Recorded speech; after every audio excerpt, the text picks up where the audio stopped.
Oh no, you're still muted. I can't hear you.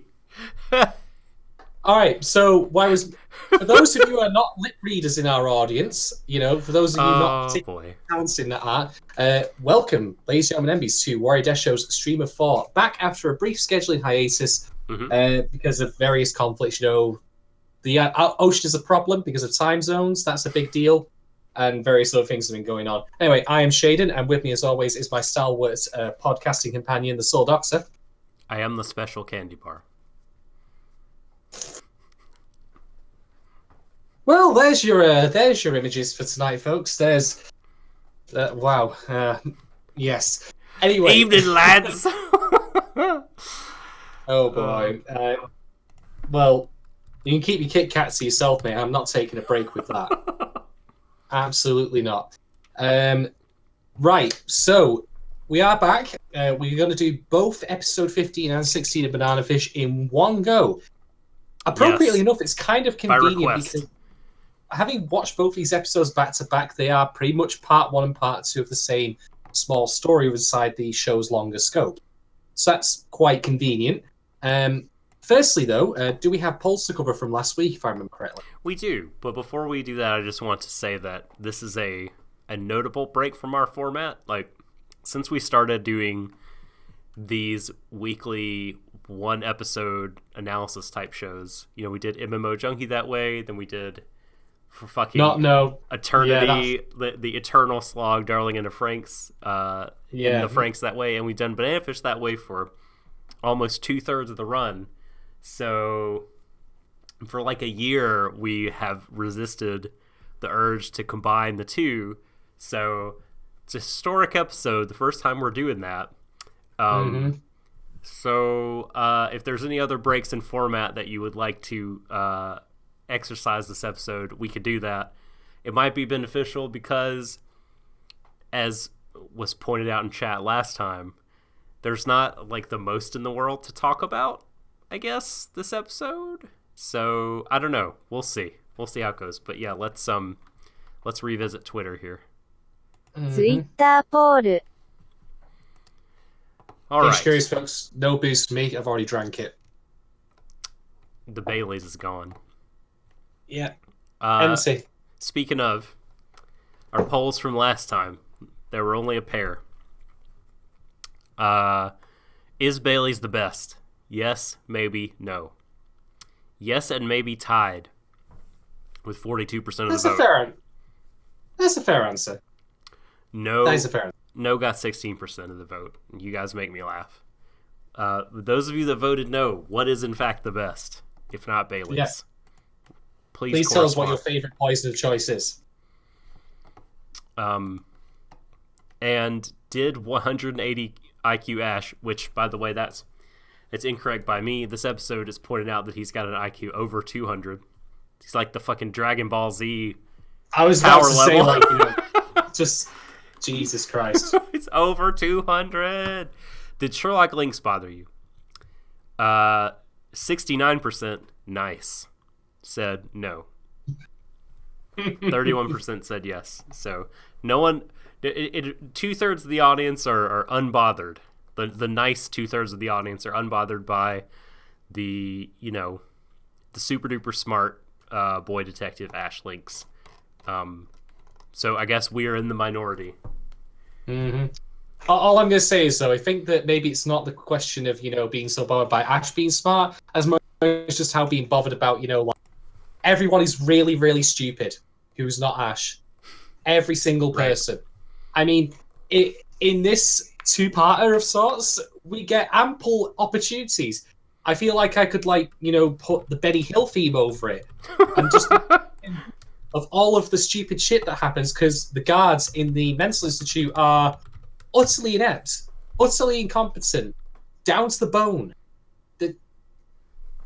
I never thought I'd see the day in which a man had a clean shot on someone who was a good, maybe 10 feet away from him, and he let that man drift down a stair rail and drop kick him in the face, which was awesome.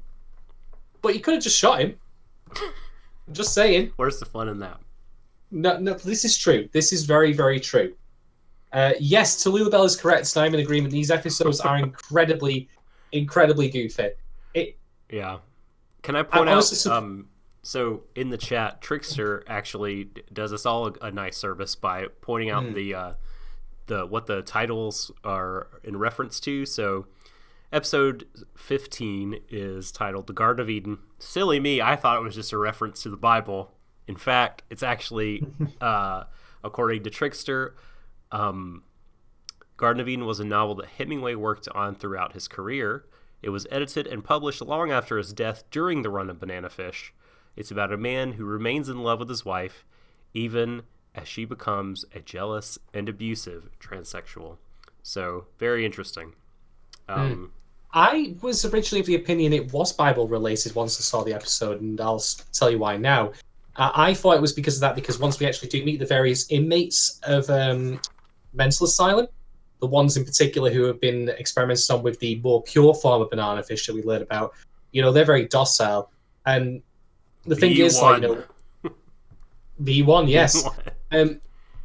When they of course were drugged with it, they just came very docile, very placid.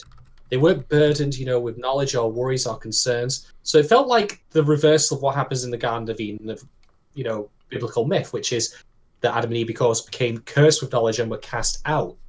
Whereas these guys were invited back in, having lost their knowledge through having been, poisoned by banana fish. But of course, it was a literary reference. So, anyway, what about Lo the Poor Peacock? I have yet to Google it, so I don't really. If anyone knows what that is referring to, I just thought that was just another biblical reference. No, actually, no. I thought that was just a reference to Ash's poor misfortune in having to, perform both a video game escort mission and then go back in to save two incompetent numbskulls. Like, Lo, the poor peacock, the beautiful creature, I had to go save these fuckwits. Yeah, no, I think that was, like, what is being pointed at, but I wonder if there's some kind of it reference undoubtedly as well. is. It undoubtedly is. Right, so I'll be looking for it while we try to summarize these. Okay, so let us get to the start of the episode, which opens with, fake news. Ash is dead. Wait. Oh. If I had to, again, if you had to guess who this story, if Lo the Poor Peacock, if I told you it was an American short story, who would you guess wrote it? Steinbeck? Well, Steinbeck has not been referred to over and over and over in these fucking episodes. It's all Fitzy. F. Scott Fitzgerald. FSF. Yes. I'll post the link I found to it in the chat. There we go. Okay, now, please tell us the tales of the garden and the peacock.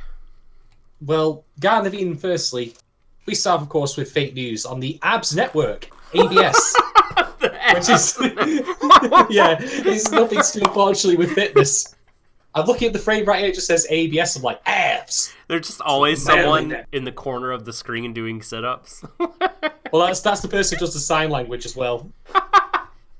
Yeah, he's just there in a Speedo, and he's buff as fuck, just doing constant sign language. Like when he pulls up, he's like doing the signs, and then goes back down, and then does them again. God. But yeah, fake news, Ash is dead. We, of course, saw that not to be true, although, as I've said before, what twist that would make if it turned out it was. And who's watching the TV but everyone's favourite Dark Side of the Moon, Yu Lung? Yu hears the smashing of glass and heads out into the room where this happens. Avid cable news viewer, Yu Lung. Well, he's going to have something to do on his off hours, so there is that. Well, it was either going to be that or, play, Fortnite? Candy Crush or something. Yeah, Fortnite. Oh, he'd be a boss at Fortnite. I can imagine him being an esports player. He would get sponsored very easily. But anyway, the hole in the glass is not unfortunately human shapes, which I wish it was, like in that kind of cartoon silhouette way. But AG is broken out, and Yu Lung is actually caught off guard by him. AG is grabbed like a shard of glass, could melt pretty bad, and is going by the throat. Yu Lung's guys come in and right, drop the fucking shard of glass. And of course, Yulong's like, don't do it. And they start leading him out there. So it's a bit of character's behavior for Meiji to go this violent all in, but he makes it work.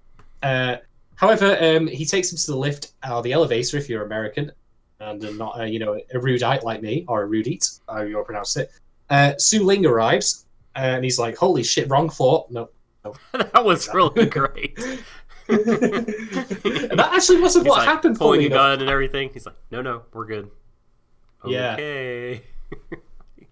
So, Ash takes Yulong away, Su Ling following on motorbike, and then we have the OP, of course. So what happens next after that? I'm trying to remember, because really, I'm going to have to just be honest right here and right now. The only thing that really happens in these 2 episodes is Ash breaks out of the mental asylum. There are bits and bobs here and there with Su Ling and Eiji that are worth knowing, as well as Golzine doing his shit. Mark the square on the bingo boards. Eiji kidnapping you.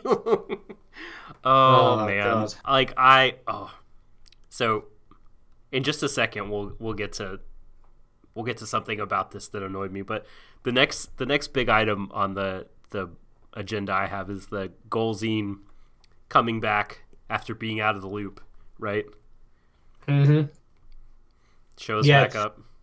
There is a conversation between Eiji and Yulong, at the street, when they go their separate ways. Yulong's like, I will be an enemy to him. I will be, I'll kill him next time I get a chance. You can't kill me because you won't get your hands even for him.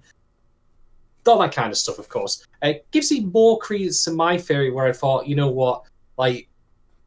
Yulong makes a mention why you? Why you in particular? Why does he care for you so much? So I'm thinking that he has, again, he's trying to get a similar sort of thing going with maybe Su Ling, or basically wants to have someone have that genuine feeling towards him that he's obviously never felt before, given how his brothers have treated him and as well as everyone else. So a little bit more hints here and there about that. But as you rightly allude to, everyone's favorite fucking paedophilic cue ball comes back. Welcome back. Welcome back, you absolute shit state. Yeah, no, just. I mean, here's the thing, right? Guy. I have to say, in these 2 episodes, Goldseed actually gets dumped on by his cohorts in, what's the foundation called again? Oh, I almost said Citrus, but it's not. It's the Corsican Foundation. The Corsican Foundation, yeah. He gets dumped on by his fellows in the Corsican Foundation, and at times I almost think the show is framing it as for it to try and make us be sympathetic to him. Right? Yeah. No. It's... And I'm like, yeah. No. If a fucking meteor just drops on all of them right now, I'd be clapping. I mean, I thought that they were gonna make Dino save Ash. I'm glad that they didn't go that far. I can't believe it just hit me. I asked for a meteor to drop on Dino. Hey, it works. Right. It happened once before. Yeah. That's extinction level that I'd be okay with. Yeah, for sure. I really did think that they were going to do that, but he was luckily they didn't. For me, they didn't quite take that step. Although it smelled that way, and I was like, oh, "What are you doing? What are you doing?" But then he did some dick moves of really kind of,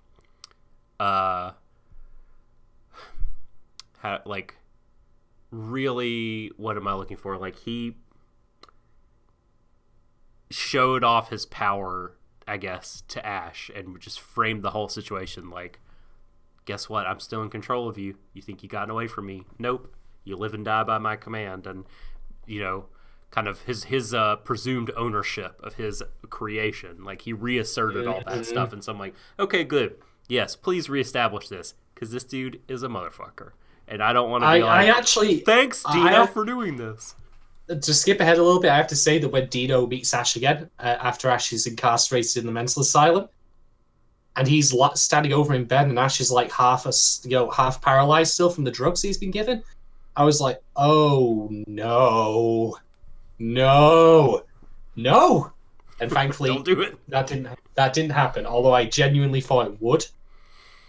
Whew. Thank God for that. Yeah. I didn't even want to have to imagine that shit. There's not enough brain bleach around to handle that. There's not. Luckily, a moment you won't need brain bleach I think you've already had some. brain bleach form is after the conversation you were speaking about between Dark Side of the Moon and A.G. MacGuffin. A.G. goes his own way, and then Yulung is hanging out, and then Sing pops out of the bushes. Hey, man, why'd you let him go, man? You could have done whatever you wanted to, man. What's up? Huh? What are you doing? What are you doing? And Yulung is like, leave me alone. I need to be alone right now. And then, he walks away, and Yulung walks away, and then Sing's like, shit, man, I can't leave him alone, and turns around to follow him. That was great. I've got nothing else to do. I'm only the boss of this local chapter of a huge gang. There's nothing good on Netflix for me to look at the moment. Nothing interests me. I might as well just follow this fuck around. Anyway, so yes, Golzine arrives. Aki says, imagine Dino being the first thing you wake up to. Oh, no, please. Probably the last thing I would wake up to, because I just probably reflexively swallow my own tongue. Yeah. No more. No, that's it. So yeah, he arrives back, and Max is waiting there in the crowd of reporters to greet him. And he's all, Steiner's asking questions, saying, I'd like an interview about Ash. He's like, nah, fuck off. So, of course, this is, again, the first hint that, of course, Ash has supposedly died. And to prove it, the CIA guys hold a autopsy for, again, the police guys, including Charlie. And Max and eBay are there as well, actually, as it happens. And now, I want people to answer me this, because this is a genuine question I have, and I don't think the anime conveyed this very well. Basically, the doctors are autopsying Ash, quote unquote, but they. Oh.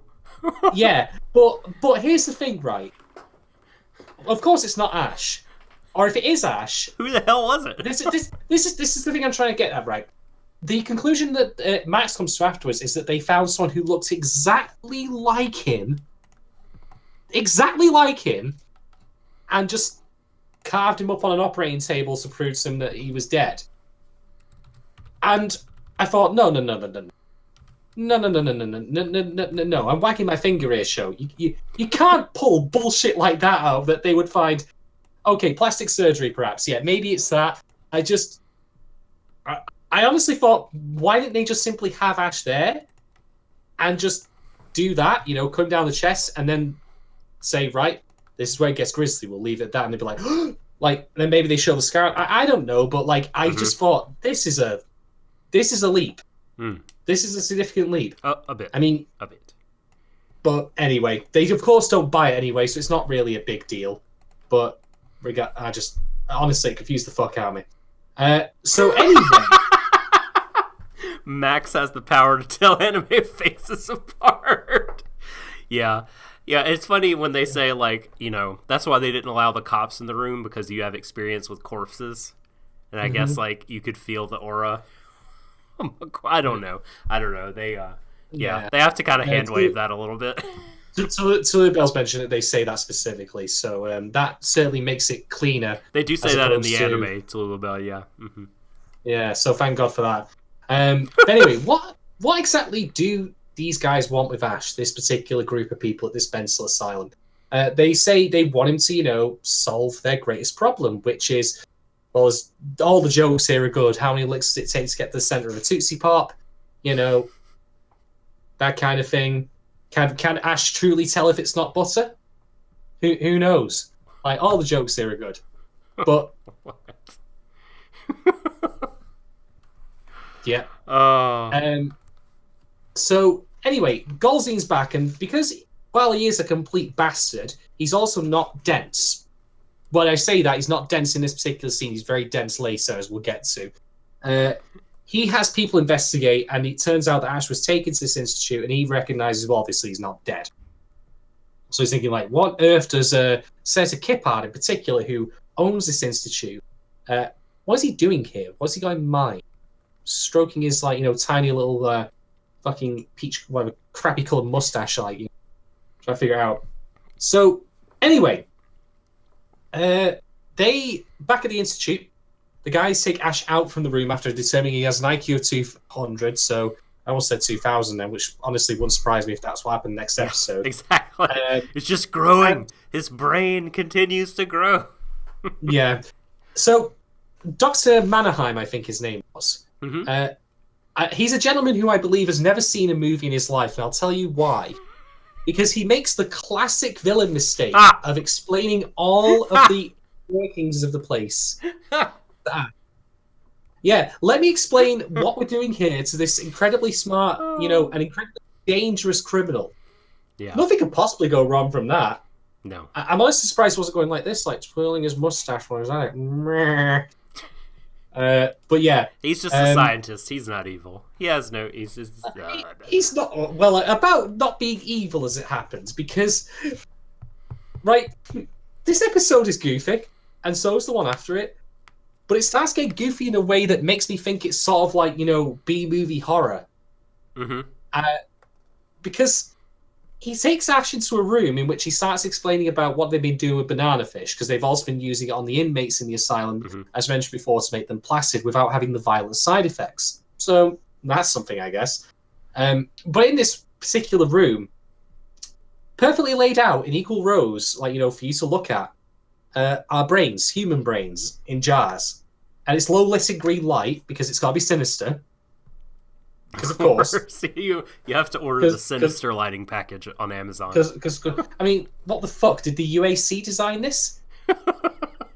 Like, who knows? Yeah, he's collecting brains in there. Like, I mean, honestly, it's one notch above the scene with Sundowner from Metal Gear Rising: Revengeance. It's like, I got the brains here, and I'm programming the kids to be soldiers. Don't you like it, Jack? Fuck. But yeah, basically their plan is they're going to use Ash's brain, because of course, to finally work out the last kinks in banana fish, the drug. Yeah, because they want to not just pacify criminals, but be able to control intelligent, super genius scientist types without, because the drug, even at this stage of modification, still strips away their intelligence, I guess, is the idea. So they want to experiment on Ash to get to that point, and they reveal to him one of those organ vats is what remains of Shorter, and that was pretty grisly. And I have a question. Okay. Wasn't Shorter's body burned to ash before he got I thought so too. Maybe he's just assuming. I don't know. I'm not sure. Maybe he is short. Who knows? It doesn't matter. It's minor. Who gives a shit? But yeah, I am in agreement with you guys. Though Shaw did not deserve any of this. Poor guy. I mean, I guess you could say he got the joke. Wait a minute. No, you cut out. What did you say? I can't do that. No. I can't okay. do that joke. I can't do that joke. I can't do it. I'll skip that, and I'll leave that to your imaginations, as what I was about to say. But anyway, so of course, Ash says, right, I'm going to kill the fucking lot of you, burn this place to the ground, and salt the earth while I'm at it. So, but they, of course, take him away. Manahai's just Saria Chan says they removed Shorter's brain before Ash, and that's part of what we didn't see when we saw his corpse, in the lab or whatever. So that would make sense. And it sounds like fuck all those guys.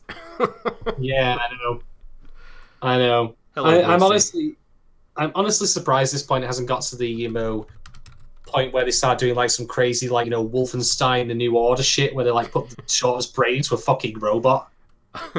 just to be ultra dicks. Wasn't that a Doom enemy? Isn't the spider demon a brain? No, not a human brain, okay. but close enough. But there's tons of examples in B movies and shit. That's why I'm saying this whole thing has a B movie vibe. It's Craig T. Nelson. It really is. If they put him in the what was it, Kodos, was it? Whatever his body's name was. Anyway, so it turns out that you might remember Dr. Dawson, the original professor, owner of the famous creek. Well, Heyo. he's up the creek without the paddle this time because, as it turns out, the good doctor has had a taste of his own medicine. Ah, see? Yeah. Well, he's had, as in, way Heyo, too much of it. Yeah. So yeah, he's basically been mind scrambled with banana fish, because obviously what they plan to do without knowing, what they plan to do is to, of course, have him continue to work on banana fish, but he wasn't going to do that because he wasn't like his younger dipshit brother who got killed. Fuck that But he guy. was still a piece of garbage because he fucking. He really was, but he wasn't complete maniacal evil. Like he was lawful good lawful evil. Lawful evil. He was lawful evil. He was whatever D&D alignment rocks the skullet is what he was. Yeah, he was lawful evil. He stuck to the rules. So there's that. But yeah, he's there. And because of course his brain's been scrambled, he now can't even. He's just knocking blocks of wood together like a child. It's very pitiful. Yeah. But I don't have any sympathy for him because, well, like you say, fuck that guy. But taste your own medicine, doctor. Fuck you. Anyway, AG has been wandering the streets aimlessly. Two guys went to say, hey, we'll take you home and all that. And, well, this leads into... Fucking hell. Everyone's a criminal in New York. I mean, Yeah. Everyone's a criminal. Yeah. Everyone's a fucking criminal. But Su Ling's there, and Su Ling intervenes and stabs the guy in the temple with his hook knife, whatever it's called. And I'm just like, how is he not dead? I know, Like, he just got over the flesh wound from like a harpoon to the side. Yeah, it was of the like head. he reacted like he'd been stung by a mosquito. Because he's a big American. Yeah, but he's like, oh shit, Ow. this kid's the boss of the Chinese. We'll leave. And I'm okay, fair enough. So AG does pass out though, because presumably from the blood loss of his hand wound he had before, and also just because of general exhaustion. And I hate that. Like, so yes, Singh, who was following Yu Lung, is now, in the area coincidentally to pick up AG. And god damn it, AG keeps making all these dumbass decisions and getting bailed out. Like it's very bothersome. I feel like, just to get him from point A to point B, like things happen to make the plot go. It just feels like using the word lazy feels lazy, but there's got to be a more interesting way to get him into these different scenarios than like he does something crazy to wrest himself free from whoever has kidnapped him, and then collapses or gets into some kind of jam and gets kidnapped by a different person. Like it just, it needs to stop happening. Honestly, I'm surprised no one's tied him to railroad tracks yet. Although that nearly did happen in one of the previous episodes, but anyway. So yeah, he passes out, and of course Su Ling's looking after him, so that's fine. Speaking of pass out, though, Ash is on the operating table, and he's about to be, well, let's see what makes him tick. But Golzine intervenes. Golzine's there like, the fuck is this shit? Who says you can, dissect my toy? What are you doing? But then Golzine gets overridden by the CIA agents who say, right, you're off the project. You fucked up.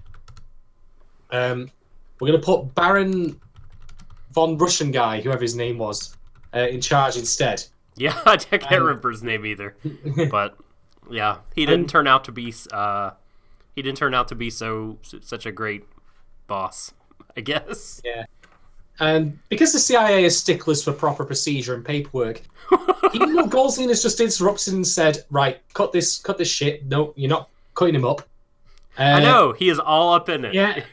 Yeah. The CIA guys say, actually, no, you stick with what he said. You're not doing the operation because you need to get word first from the new boss. I'm like, really?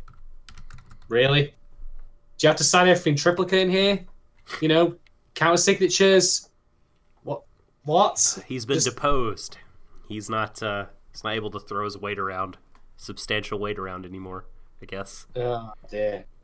But yeah, this then follows with a scene that is pretty terrifying. It's what I alluded to before, which is that Golzine, is there when Ash wakes up. And I thought... preface this by saying, by the way, when he was knocked out, when he was drugged unconscious, the doctor scientist person said, when you wake up, Ash Link's the personality will be gone. So like kiss yourself goodbye, basically. And so he's falling away, fading away, thinking, well, that's it. My sense of self is about to be annihilated. I will no longer be me and won't know. And then he wakes up, Dino! Oh shit, I am still me. I remember you. You fucker. Yeah. What a thing to wake up to. Well, I was just saying, where does the nightmare end and reality begin on this one? It's not quite clear to me. Mm-hmm. This ends up with thankfully a much more restrained version of what I expected was going to happen, which is just that Golzine starts joking him and says, basically, you belong to me. I made you. I will unmake you as I so desire. If you get out of here, if you survive, I'll be the one to back you into a corner and hunt you down. Makes that pretty clear. Yeah. But as I said, reasserting his possession, which is good. Which is good again because you feel like, okay, you're not. Yes, still very hateable. And even though he's like lost power temporarily, right, because of whatever Kippert is doing, I just like it makes sense for his character to come in and say, look, I haven't forgot about you, you little bastard. If you are like, half the boy I raised you to be, like, you'll break out of this and come get me. Like, come on and get me. And if you die here, it's because I allowed you to die. This is me allowing you to die here. Like, he just has to like take control of Ash here. Try to. Indeed. So Eiji has a brief dream in which he imagines Ash walking away from him, and he wakes up in an abandoned room somewhere. Suling has taken him here, has bandaged him up. The chat here is brief, but it does, however, establish a very important point, which I'm sure will be relevant later, which is that Eiji gives Suling the off-screen, or at least I hope he does, the full account of what happened between Ash and I hope so Shadon. too. Man, I hope so. Yeah, I mean, Suling has been operating under a half-truth from Yulong. He's been playing that Obi-Wan Kenobi, from a different point of view bullshit. That's a really good parallel. he's been doing that shit basically. But Eiji now, from having been there, of course, view, I have told you the truth. Sorry, it's a really bad Alec Guinness impression. Ash Linux, you must face Golzine again. Do you know if you strike me down, I'll become more powerful than you could ever imagine? You'll never find a more wretched hive. Yeah, exactly. This fucking entire city. Sing rules, by the way. This scene made me so happy. Sing's part in it.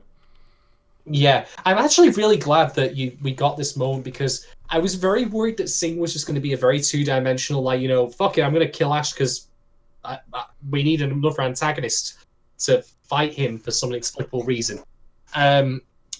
But thankfully, he's not so dense or so childish or immature as you might think from his appearance or his mannerisms before, that you can't think, wait a minute, Eiji was there, he saw what happened first, and he's clearly not a guy who's, predisposed to lying or, coming across as untrustworthy. Maybe I should get his account of things. And so he does, off screen, but we can take that to be a given. I really hope it's a given. I mean, if it turns out, wait, Eiji, you didn't tell him the truth, I got tongue-tied. Fuck's sake. Anyway, meanwhile, in the journalism subplot of this entire show... Yeah. Yes. Yeah. Max, eBay, and Ash's lawyer, whose name I don't remember, but he looks like the dude out of The Big Lebowski. He sure does. Oh yeah, my god! He's just there, just him being there. It really just makes me wish that it was still originally set, in the 1960s. Obviously, you could then say to Max, "What the fuck is wrong with you? Why is it always about Vietnam?" It would be perfect. It would be. It would be. But anyway, they're discussing the things they found out about, the Corsican Foundation, the mental health asylum, all that stuff, and what they plan to do next, which is specifically, conveniently, as well as it turns out, there is a public, tour of the mental institute happening just 2 days from now, and obviously Max and eBay are going to go and infiltrate it, as opposed to what I expected they would do, which was, well, just go and blow the place the fuck up. Are these things normal? Does anyone? I mean, is it a normal thing to give it a big open tour of this kind of a place? Do journalists frequently do this? Look, Doc. I think it's perfectly fine. I mean, I'm totally up for it. I need to know where I'm going to be retiring to in later life when I finally use my shit entirely. But no, you're entirely right. It does seem a bit strange. That's a thing, but whatever. Again, it advances the plot. It's minor. Who gives a shit? Mm-hmm. But anyway, Luke Young also gets clued in on what's been happening as well, with the fact that AG has indeed been found, but also that Golzine has visited the mental asylum. So because Luke Young is obviously, pretty sharp himself, he thinks, wait a minute, we won't be going there for no reason. I mean, he's not going, to the, on tour for no good reason, because fuck it, why not? Anyway, what's next? So there's a discussion between Golzine and Baron von, Russian. Yeah, exactly. We can't skip the candy bar scene. Has the candy bar scene happened yet? I don't believe it has. Okay. No, that's coming up. That's coming up shortly. But yeah, Baron von Russian says quite rightly, you made a pair mistake because obviously, Golzine, despite having molded and shaped Ash into what he is and taught him everything he knows, also has that blind spot in which he just takes it too lightly, which I really do find hilarious, given what will happen in the next episode. Because Golzine, when you look like he does, you clearly don't have much self-awareness at all, because he looks like a fucking, it looks like the end of like that leaded pencil thing you used to erase with. Just with a mustache on. But why am I insulting the creation? I wonder, because I'm also insulting his intelligence, but I'll save that for when we get into the next episode when he, thinks he knows better than everyone. I'm like, no, you fucking don't, cue ball. Shut your fucking mouth. He's got a fancy purple scarf this time. That was pretty good. Mm-hmm. Anyway, so the tour starts underway, gets underway. Max and eBay are there. They're, thinking like, this guy seems a bit suspect. The guy's running out. I mean, of course he is. Doc's behind, he previously works in the Umbrella Foundation, the Umbrella Corps. He was all in that. And then the fucking candy bar thing happens, which is it's so great. Has anyone ever described, to ask you people in the audience, has anyone ever described to you the idea of something being so ridiculous or so extreme it circles back round to being normal and possible? This is what happens because Ash decides what he'll do is he'll say that he was like a singer and he starts like putting on a song. He basically goes and does one notch below singing the Moulin Rouge song, Voulez-vous coucher avec moi ce soir? Like, that's literally what it was. Using the sheet and the slow it was so good. And it was, it was just so transparent. But again, he's going on the assumption that like all the villains want to fuck him. So well, probably not. He's not wrong. So he throws the sheet over the camera, and one of the guys says, "I'll go check this out." And so he gets there, and then Ash starts being very alluring, very like, "Oh, they said my tongue tasted like velvet and all that." And is it reasonable for me to say, without being too derogatory, that people who are in a mental asylum are generally speaking not all there? I think that's probably a safe assumption for you. Who would have thought this particular assignment would have applied equally to the guards? Because holy shit, like, I mean,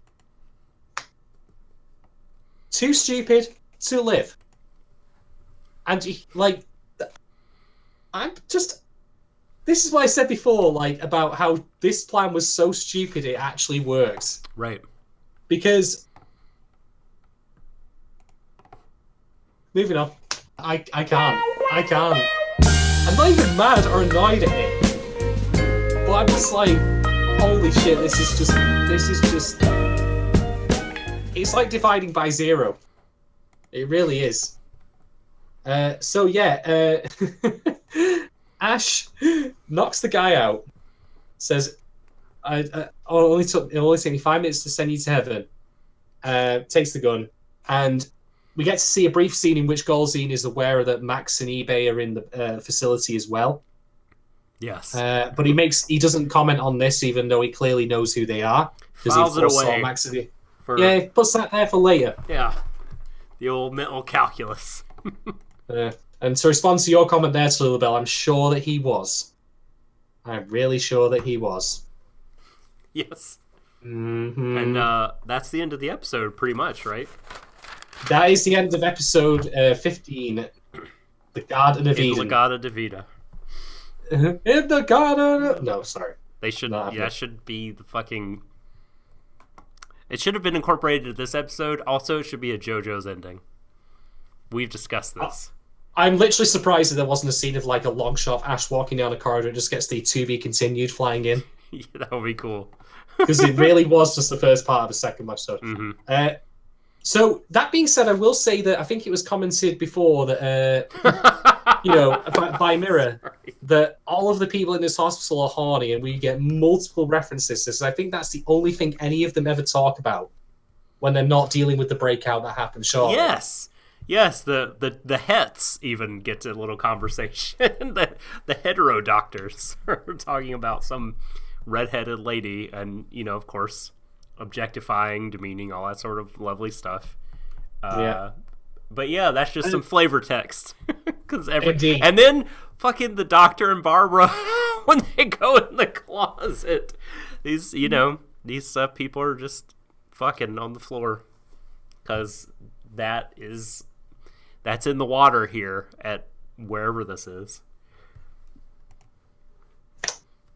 Yep. So anyway, Ash begins his Metal Gear Solid Let's Play by crawling through an air vent. Yes. No, if you think that's seriously, this episode is like, I swear the guys who made this show, the person who wrote this original, I'm actually looking at the frame right now, Lulabelle, as it happens, because it says ploy. And there's plenty of ploys going on this episode for sure. Oh dear. But the person who wrote this manga, I really have to say, I get the impression that they saw a ton of 80s action movies. Right. Usually the sneaky kind, Die Hard being the prime example. And I'm fitting in every single thing here. Like air vents, elevators, the whole thing. Honestly, if it turned out that Baron von Russian was voiced by Alan Rickman, God rest his soul, it'd be too much for me to take. He really did look like a fucking action movie villain from the 90s. Totally generic arms dealer guy. Yeah. You know what I mean? Yeah. They've even got the tracking device thing from Alien where they're tracking Ash through the air vent. Oh, yes. Oh, God. I was like, well, I mean, that one guy last episode did talk about the state-of-the-art security. I guess the air vent business, I mean, that's the one and only thing that supports the claim of the security there being worth a damn. Because it was tracking, because he couldn't just sneak around through the air vents the whole time. No. Exactly. Which thank goodness he couldn't, because that would have been too easy. This led to some glorious hijinks. I apologize, by the way. I merely did not know the manga's identity, so I made the horrible assumption assuming that they were he rather than a she, so I will correct myself going forward. Anyway, so yeah, Ash breaks out, of course. He's now gone through the air vents, Deus Ex style, and to make all the stealth game references while we go on through this. It's going to happen, of course. Tenchu, gotta get the Tenchu reference in there. Yeah, Thief, The Dark Project, they're all good. They're all good references there. Splinter Cell, The Metal Age. Yeah. So, Manahine, Baron von Russian Man, and Golzine are having a discussion in which they're like, oh, this can't be too bad. But he's like, he's a genius of an IQ over 200, and he's also a dangerous criminal. And I'm like, well, He's just a child. He's just a child. And Golzi's like, yep, underestimate him. You'll never understand. Like, I created him. You'll never understand. And this was the scene in which I was just like, Golzi. I get what you're going for here. I really do. You've just been forced out of your position by this fucking, red square motherfucker over here. And you're like, right, I want it back. I worked hard on this project. I'm not letting this dickhead take over. Yeah. So I'm going to let my, my wayward pet wreck the shit out of this place. And it's going to be fantastic. And I'm, of course, going to then, take over at the last minute, cap his fucking ass, and it's going to be great. And you want to know why? Because I know him better than anyone else. And that's why I have never underestimated him in my entire... Oh, right. Wait a minute. We were here, Goldstein. We were watching the last 14 episodes. I mean, not to be nitpicky here, Goldstein, but you did kind of jet off to parts unknown for some minor bullshit that didn't really matter. And you left your entire criminal empire in charge of a man whose fingers were sewed on backwards. A man so fucking useless, he completely burned your own fucking empire down in a matter of days. Like, this is magnificent. This is spectacular. This is like this is the most amazing cell phone ever. It was a pretty good cell phone. Now that you say that. I'm just like... And this is this is again where I felt like the show was sort of having Dino go, hey audience, this is an aside to you. You and I, we know. We're on the same page, right? Aren't we're simpatico. Up here, no. But here's the thing, right? No, I don't want to. No. Here's the thing, though. This is not criticism. This is actually a really solid part of Golzin's character growth, because he is that arrogant and that so firm in his belief that he could control and manipulate and understand Ash that he believes that he was, leaving. Oh, I left Arthur in there. That is fine. Whatever. It's not my fault. It's not my fault for leaving my criminal empire in charge. With a man who couldn't hold a gun straight and, was basically a fucking imbecile. Like, it's not my fault. No. It was just a fluke. That's it. That's how he sees it. And that's why I'm okay with it. This is not a plot hole. This is actually, and even if it was, it's not really at the end of the world, to be honest. But it's more, building on the existing character traits we've seen before, which is that he feels so certain that he knows Ash inside out. That he knows better, and that even when he has objectively been proven not to know that, or that he doesn't know what he's talking about, he still believes it. And I really like that little bit of development. Not that I like the character, of course, but I like that it gels with that. So it kind of takes away that whole thing of like, well, he left and everything went to Ratch in his absence. It just it rankles me. It rankles me how much Trickster put this well, that Golzin attributes all of like Ash's qualities to his own hand. He's a genius because I made him that way. He's beautiful because I raised him this way. He's strong and smart and capable because of me. I did this, and everyone wants him. My thing, my creation, and I'm just like, it really gets me, man. Like, he's so proud of his creation. It just, he just does not. It's just not like a real live possibility that his creation could, fucking take him out, could end him, ruin him. Like, in his mind, it's like a foregone conclusion. Like, I made this guy, he'll come back to me or die, and that's that, because I'm in control. Yeah. Everything he is mine, and I made him that way. Like, it parallels what I've said on a previous episode of Stream of the Fault, where I said that maybe Ash was imitating Golzin's relationship to himself with AJ. But better, of course, because obviously he wasn't, well, for a start, raping him. So that's good. But I mean to say, like, that it's a thing where he has that blind spot, much as Ash does towards AJ. And that's his weak point. But the thing is that, for a start, obviously we like AJ. And we like Ash. I can see like the parallel is between these two here, but obviously that's going to be Golzin's downfall in the end. Reminds me a little bit of the villain from Jessica Jones, actually, season 1, the purple his name was. He was not purple. He was. Wait a minute. No, wait a minute. He's called the Purple? He's the Purple Man. And he's not purple. He is in the comics, but he's not in the show. What are you doing? He's got to be purple. If you call him never mind. Mm-hmm. Discontinue. Anyway, like in that case, like, Jessica kills him by, coming back on, because they were in a relationship previously, but, goes back on swim and uses it as a way instead. Stab the fuck out of it. But anyway, so Ash is making his escape, and he decides what he'll do is he'll take Dr. Dawson with him as his proof of what's happened. Not quite sure how it works, but who cares?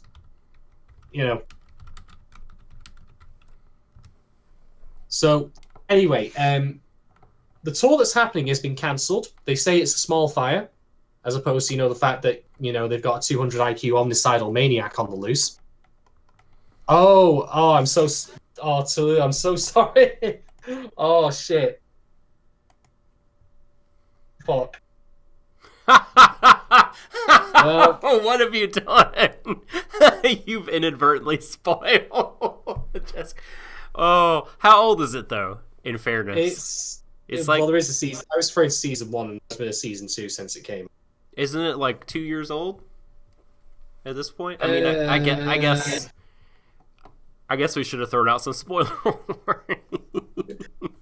Every time I throw. Oh dear. Anyway, let's get back on track. So, things are out of control. Mannheim's like, I don't know what to do. Yes, I'm just a scientist. What do I do? I'm just a scientist. Like, I just pour stuff in me beakers and make me little notes. I don't know what to do. Mm-hmm. Exactly. We have the shittiest security guards. Oh god, we just wait until we get to the security guards. So he says to Goldsy, what do I do? And Goldy's like, I don't know. I'm not in charge anymore. Fuck you talking to me for? So it's that Rusky over there. He'll sort you out. And so he says, right.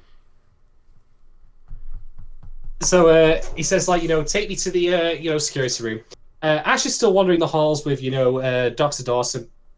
This is the point where the whole episode just turns into a elongated game of cat and mouse. Dude. In which every guard one-ups each other on how stupid they can be.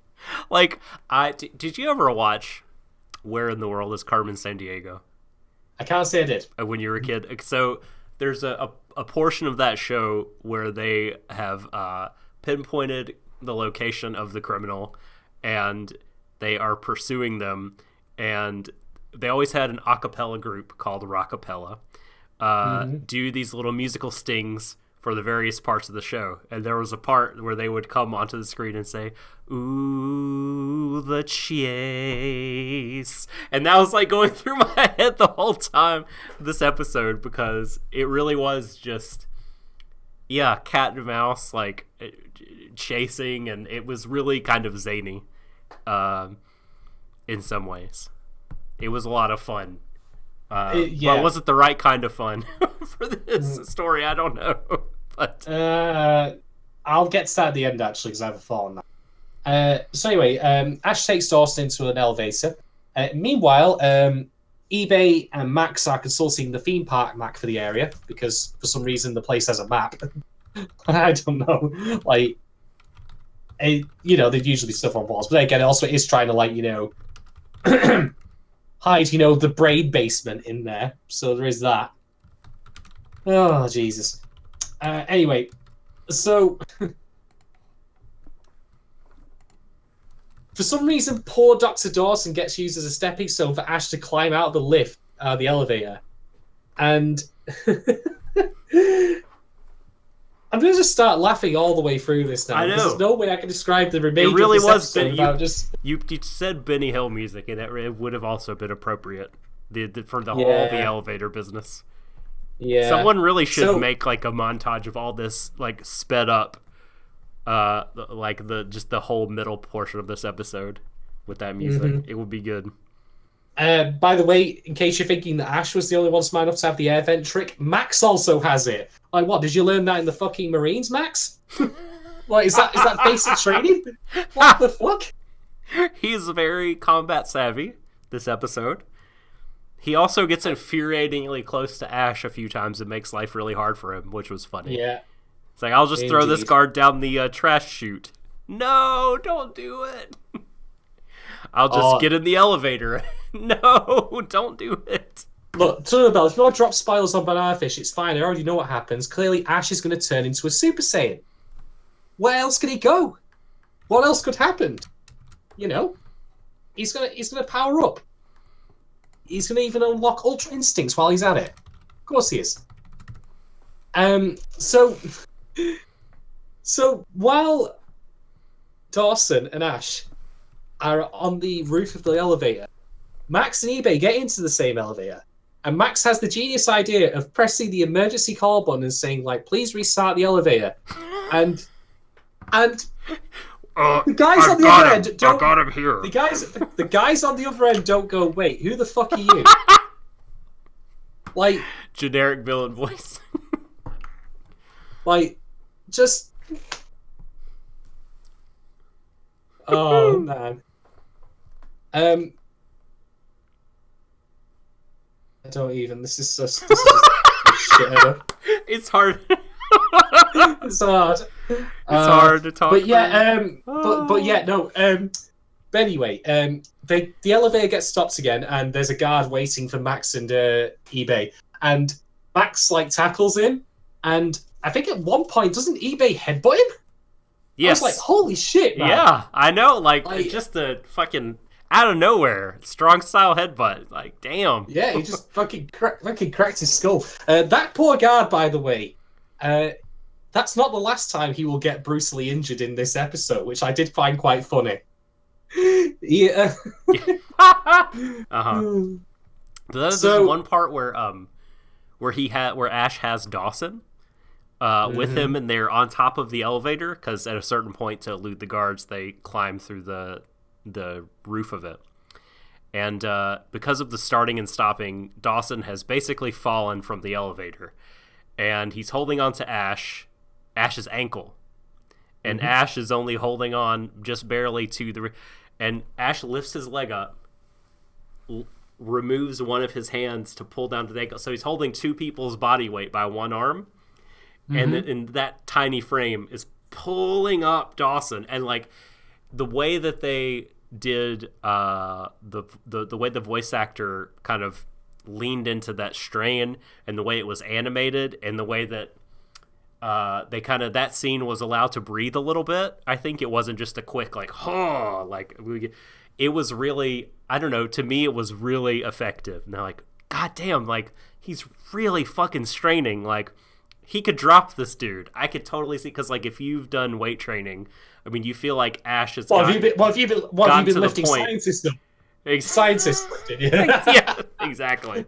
Like Dude, I got 4 scientists on the dumbbells.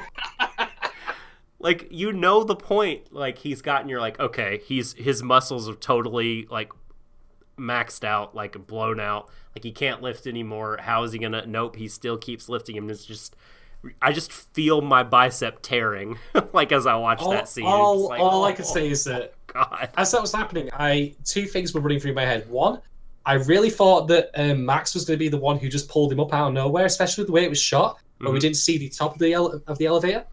And two, when he started lifting him up by just the one arm, I for some reason just started having the Superman theme play in my head. Yeah, I can see that. Like, I don't know. I think maybe the mood from the previous goofiness was running through, because I get there was a real struggle for him, but I also questioned its purpose because it didn't really lead to anything, or anything really happened from it other than right. Okay, they're in peril and then they're not in peril anymore. Yeah, but no, yeah, I just appreciated the scene for it's like, as what it was conveying at the time. Was like, yeah, technically speaking and presentation wise, it was absolutely immaculate. Anyway, so while they're resting on top of the elevator there, I keep wanting to say lift, but lift is, the British term, so I'm trying. Anyway, man. Everyone's basically losing their shit at this point over the fact that Dawson's been taken. Manahai's got a look on his face like, well, that's my retirement fund gone. He's just a child. He's just a child. Mm-hmm. And kill everyone! And like he's just like, kill everyone! And Dino's like, actually, I don't think you'll be very smart. Kill everyone! Dino's being a snarky bastard here. He's being like a passive-aggressive asshole. It's great. It's kind of great. Mm-hmm. So anyway, unfortunately, that's a good point. To Lulabelle, like, the scene was the larger purpose of it was like, to just continually emphasize how these people are like Dawson, like Ash and Max and eBay are metaphorically like Ash is having to carry them too. They're fucking dead weight. They keep dragging him down and screwing up his escape. Man. It was very comedy of errors, like where they just kept missing each other. Yes. I genuinely expected a scene in which, like, if you can imagine like a corridor with two T junctions, so you got like, crossroads and then like T junction at the end, where like you'd have Ash and the professor at the far end running from left to right, and after a brief pause you'd have Max and eBay running from the closer one. And they just keep repeating that, like a Scooby-Doo skit. I thought at some point they would really meet, like Ash would just like poke his head in from the top of the elevator and just be like, it's you two, you know what I mean? I thought that was going to happen for sure, but no. Mm-hmm. So anyway, the world's unluckiest guard, he wakes up after being knocked out by eBay, and Ash just immediately drops in on him and just kicks him in the face, and I'm like, just unloads on the back of it. Oh, yeah. Jesus. I only had a week to retirement. I know. I'm not even supposed to be here today. I was just covering for someone. Oh, fuck. But yeah, they do find the dust chute as a, classic way of getting out of anywhere, pretty much. Yeah. Max and eBay are still wandering the place. Did the cutting edge security people think to put that shit in the dust chute? I mean, I guess you wouldn't, because stuff's going up and down the dust chute all the time, but it seems like a large flaw in your security system that you wouldn't monitor the dust chute. Oh, that's not the least of it.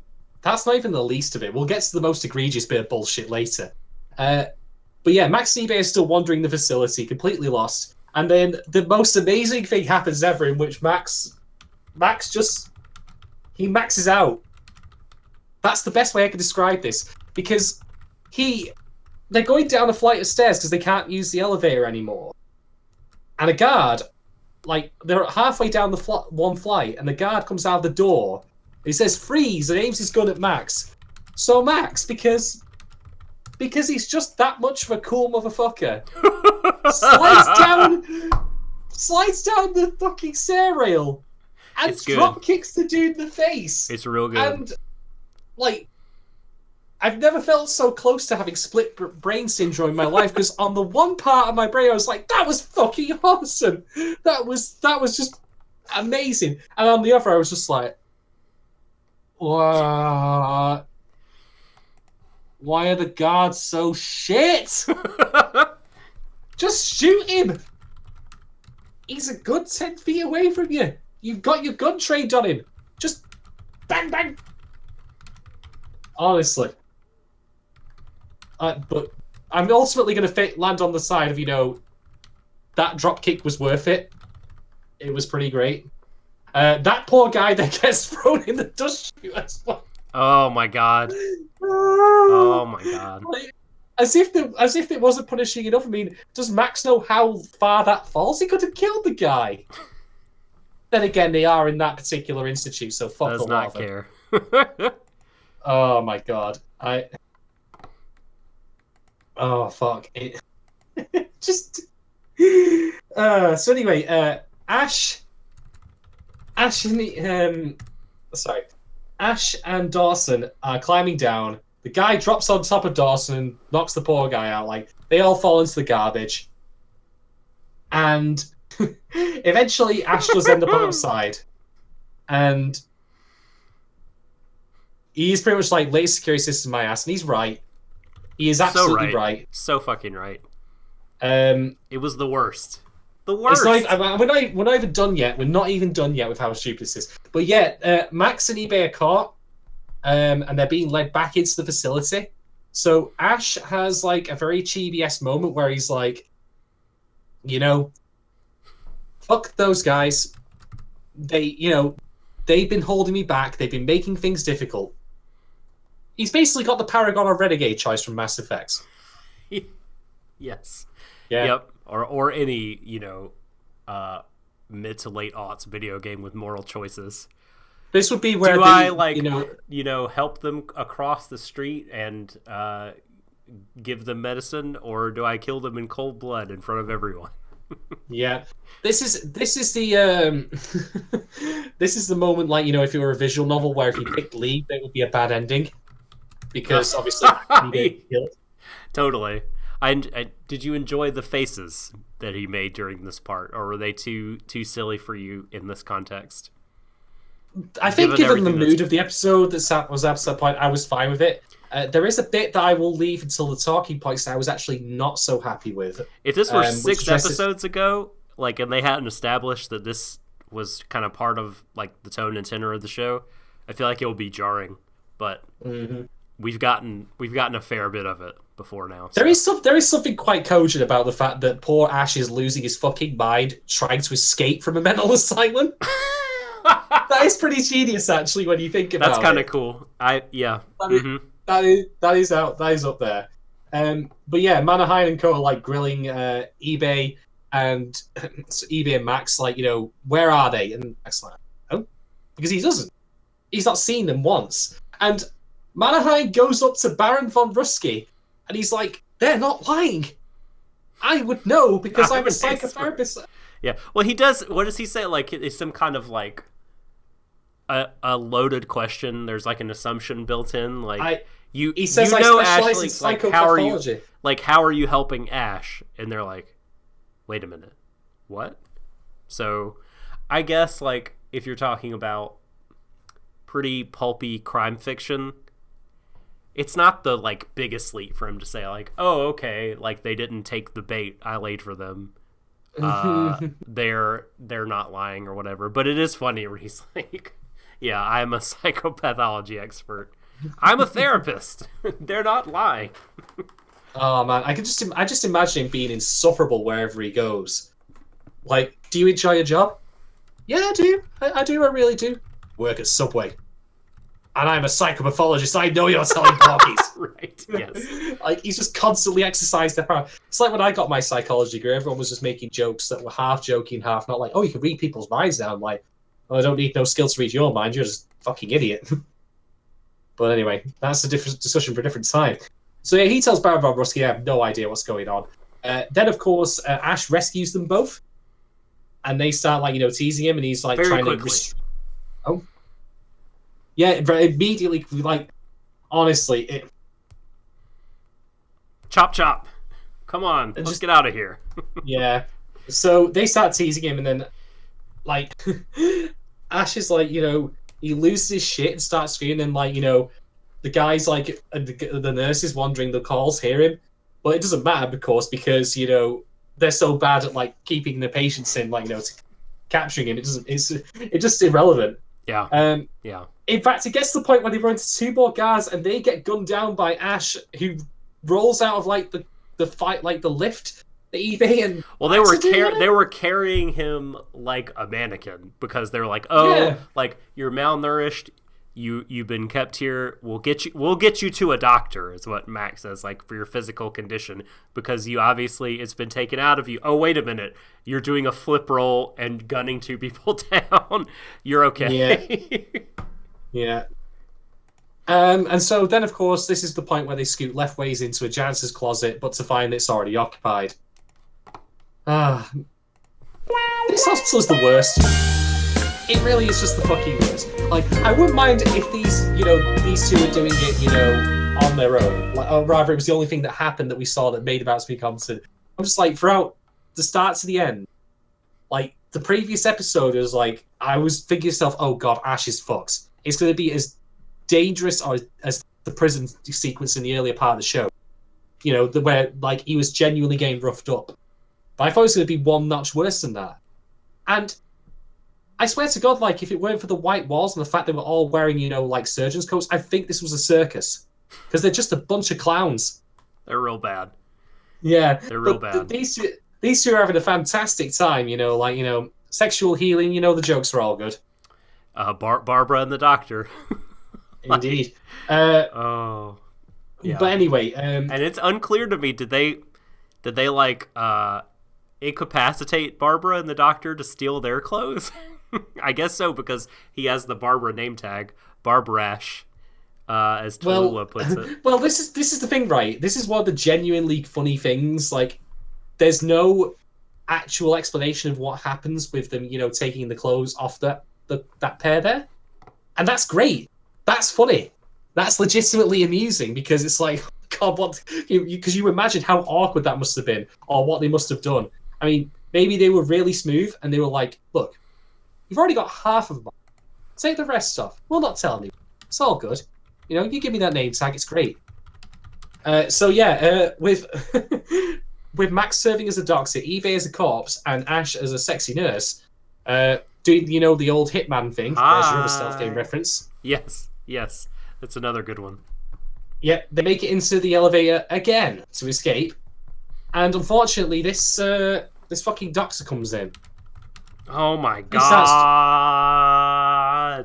This motherfucker. At first, I thought this was the lawyer because he's like he kind of has the same like white boy does fro. look similar, yeah. I'm like, no, this is the doctor, and he just feels like he could just like sexually harass this lady in the elevator in front of another person, and I'm just like, I guess this was the 80s. In the Japanese mindset, I guess this is the sort of thing that you could expect to happen on the job, which is just a whole thing. It was a lot. Look, Aki, right? When you say that they were not sensing 3 people entering the room, look, they were just really deep into it. Of course they were. Yes, they were in that zone. Had to do that. So eventually, I want to put a pin in, by the way, in that scene with the doctor just for later, because it's going to come into the discussion of tone, but we'll save that. Okay. So eventually, our heroes do make it outside, and Ash originally had a plan to steal an ambulance, and that plan is still valid, so everyone gets in the ambulance. And this was like the crowning cherry on the shit Sunday that was this place's security. So, let me ask people in the audience here, as sensible, rational individuals, if you know that there's a dangerous prisoner who has escaped from your mental asylum but has not yet left the grounds, will you allow any vehicles whatsoever to go out anywhere? I mean, will you allow anyone to leave? At this point, is the Baron still calling the shots? Because I'm pretty sure he's in the room somewhere if he's still alive going, kill everyone! Has he been dispatched at that point in the story? No, I believe that happens after they actually get out. Yeah, that happens later. But yeah, rule number 1, if someone's, escaped, no one leaves until he's found and he's recaptured or shot dead. Simple as that. Like, oh, no, you guys can go out. It's great, fuck it, whatever. Yeah. Oh, hello, lady nurse. There's nothing suspicious about you.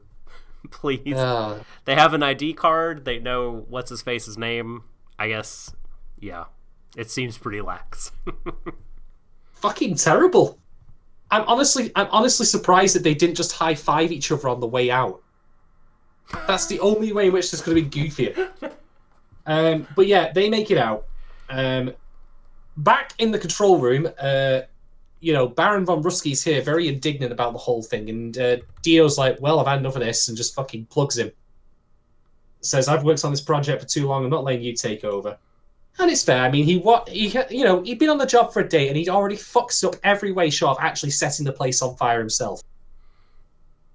So, The Foundation will hear of this.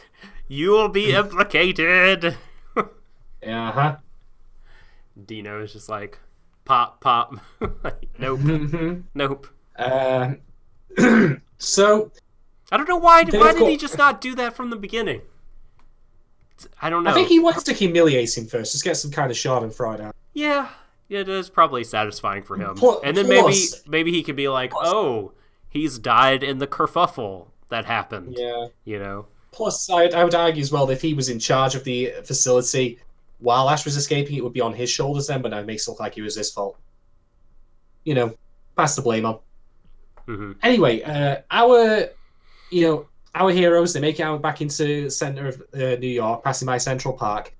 And it's quite a somber closing for this episode, actually. There's no real music. It's just very plain talk between Max and Ash as they decide what to do next. Specifically, that Ash knows that AG's gone missing and he's going to basically tear the city and who wants to find him. Yeah, and like, they're... the ending...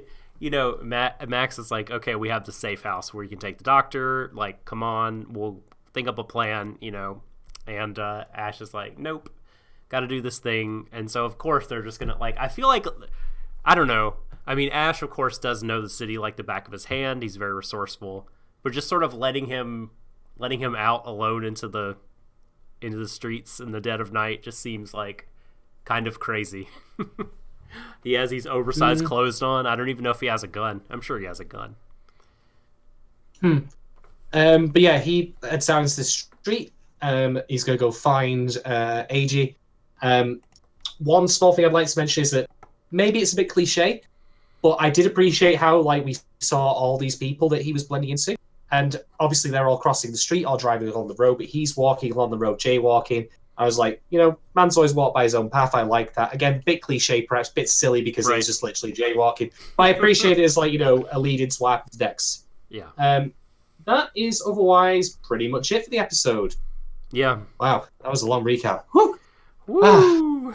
Woo. Yeah. So yeah, that was Low the Poor Peacock. And Low the Poor Peacock. Indeed. By F. Scott Fitzgerald. Again. So, talking points. Do you want to go first, or shall I, Doc? You've been talking a lot, so I'll go, and we'll try to. Thank God. We've been streaming for a while, so yeah, I'll try to be somewhat brief. Talking points. All right. So we've already touched on some of these, but that conversation between way back at the beginning of episode 15, Yutlung and Eiji, and where Yudlung is like, hey, you have a gun. Shoot me. Shoot me for Ash. Ash would do it for you. He would dirty his hands for you in a heartbeat. What's the matter? Can't you dirty your hands for him? Trying to push him to do this. I guess because he hates Eiji and also wants to like sully him in the eyes of Ash or whatever. I don't know, but yeah, at one point, he says like, why you? Like, what does Ash see in you? And I think you alluded to it. This is more of a little bit more of a payoff that like Yulung is looking for that kind of connection, and he fancies Ash, I think, somewhat, and yeah, wants that connection, but it has eluded him once again, and for reasons which he in his world can't grasp. He doesn't know why Ash would care about someone like Eiji, an innocent, someone who's not talented, not like a rival or an equal or whatever to Ash, at least in his own mind. And so I'm glad they did this, because I thought this was kind of where the story was going and where the characters were going, and they have, and I'm glad they devoted time to it. It felt good, felt right, and I'm very, now Golzine is back in the picture and has some power. I'm interested to see, like, because it feels like Golzine is now slotting pretty quickly back into the role of main antagonist. Like, as he should be. What does that mean for Yudlung? Is he still going to be manipulating from the shadows? Is he still going to be, like, what kind of claim is he going to be trying to make on Golzine, on Ash, Eiji, on Singh. Yulung himself hasn't and I guess he works from the shadows, so he wouldn't shine particularly brightly, but he hasn't really shown in these last few episodes like I thought that he would. He hasn't really made his presence an overarching kind of evil sort of presence. But perhaps that's because he's conflicted and he cares about Ash, or he's into him or something. I don't know. Mm-hmm. I'm very, very glad Golzine is back as the antagonist, not for any other reason. Because here's the thing, right? Like, of the antagonists we've had in the show thus far, we've had 3, which have been Arthur, been Golzine, and which have been Lung. Arthur, I've already said, and I'm going to stick by his point, he was a terrible villain. He was a shockingly bad waste of time. Arthur, yeah, your favorite. But as I mentioned before, I don't actually think that's the fault of him as a character, more it is just how he has crap or rubbish in comparison to Ash in ways that kind of, unfortunately expose a bit of the artifice of the work. Like, Ash is too good. Mm-hmm. He's been made too good and written to be too good. And it keeps happening. It happens in this episode where he's got an IQ of 200, and I'm like, I get it. I really do get it. Guys, like... I don't know if you really get it, though. I don't know if you really understand how much smarter he is than everyone. Honestly. You say you get it. But do you really? Do you feel it in your sinews, in your deepest tissues? All right. What do I want to talk about? Okay, so I said about the doctor in the elevator. Here's the thing, right? When it comes to adaptation, I think that people who do works of adaptation, who are involved in that process of translating it from a different medium to this one, to television, or any which way it goes, I think that they should, if it's all possible, exercise as much creative license as they can, while still maintaining the spirit of the work. So the thing is, like, a lot of works obviously were products of their time. Banana Fish is of no exception. Why is this relevant to the Doctor, you might wonder? Here's the thing. The Doctor molests Ash in the elevator. And the show has established previously that Ash does not like to be touched by anyone. We recall the scene, where the cop touched him on the shoulder and he reacted quite aggressively. But now it's being played for comedy. And I have 2 minds of this. I don't know if he's, his guard has been softened a touch by, his experiences of aging, or if this is just inconsistent. But the problem I have with this is it feels symptomatic of what I feel is going to be an overall flaw of the show when all is said and done. Which is that I don't think it delves, or is willing to delve into the idea of, mutual intimacy. Consensual intimacy. Because Ash just, even before Golzine got involved, he was, violated and molested by that baseball coach. And then, of course, what happened with Golzine proper. To the point where they made that very clear, touch on the shoulder, he reacts quite aggressively. And the problem is that, clearly AG is meant as the counterpoint to all the vile people who've done this to him in his life. He's the wholesome, pure example of how relationship should be, except he's also kind of not, because they're not delving into the relationship strongly enough for modern sensibilities. This is what I'm saying about the products of its time thing. Right. I'm also going to have to stress that I am very culturally ignorant. So I'm speaking from my sensibilities as someone from the West who thinks that it would be better served if Ash and AG were more intimate. I'm not talking about seeing them, fuck, or have the moment where Ash is just sat up in bed smoking a cigarette after the moment. I'm not talking about that kind of stuff. But I can envision a scene where Ash wakes up in the middle of the night having one of his nightmares, and he's sleeping in the same bed as AG. You can take that to mean they did the thing or not, it doesn't matter. But why is that a thing though? Because, he might put his arm around AG's waist or around his shoulder or something like that because he feels comfortable at last with someone being in the same bed, in that same personal space as him. But that isn't happening. We're now 2/3 of the way through the show. And the show's... They have been separated, though, for a lot of it, right? Yes, they have. But the reason I bring up the Doctor thing is I think it's symptomatic of the wider issue here in that it's not going to really tackle or deal with Ash's, intimate trauma, which I think is probably going to be one of the show's biggest flaws in the end. Because in the 80s, I can kind of get why that might have been a thing that they might want to delve into so deeply. But for a modern sensibility, I think it needed to, show him healing from his trauma in not just ways that relate to, having moments of like, the party, for example, like, where he gets to live a normal life.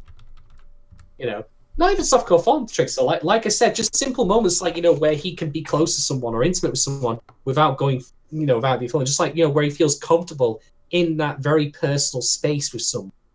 Ag specifically, of course. We haven't really seen that so far. And the thing with the Doctor is that because of the way it treats it as such a comedic thing, even though previously it reacted so violently, I thought, wait a minute, these things don't add up. One of these things is not like the other. Is that intentional or is it not? Is it a tonal issue or not? I'm not sure. I'm gonna leave it. I think it's just probably like a product of the time and culture. Like, yeah, I mean, Trickster jokingly says like it's a classy Japanese romance, so there's no kissing. I mean, that's like, I mean, unless it's a joke, but it's sort of not. Secret messages. Unless it's to share secret messages. Right. Yeah. Exactly. Like. Yeah. It's got to serve a function. Yes. I think it's safe to say that those are whether they're self-imposed or imposed by an outside force, the confines in which the story is being kind of written and the romance is being told. I think at this point, again, unless the director makes a change, then they will, and that'll be great. But at this point, I mean, I think I'm not expecting it. But we'll see. It feels like it's going to be a missed opportunity. Well, maybe this will like inspire an original property where things happen and farther is gone and etc. But we'll see. I have to stress though, like, I'm just speaking from my own perspective here, and I obviously won't pretend to speak from the perspectives of most people who, will probably feel very differently about this, or even other people. So just take that as my perspective and not me making a treatise on, what should and should not be included in stories that involve romance elements like this. It's just my observation of how the material has not necessarily aged well in certain respects from strictly my perspective and no one else's. Right. Anyway, that's basically all I'd say with relation to the Doctor. Okay. Random things to set me off on that, but it just felt like it was, a symptom of a larger issue. Okay. Well, Next point. I'll go with my second and I think last talking point, really, because I didn't have a ton to say, but with what you guys say in chat or what you say, Shadon, maybe that'll spur me on to a third one. But I just wanted to take a moment. I know, like I've thanked before the folks in chat that help contribute to our discussion and help with the knowledge of the Banana Fish manga or the authors who write the stories. Like, they help like with information. It's really cool of you guys.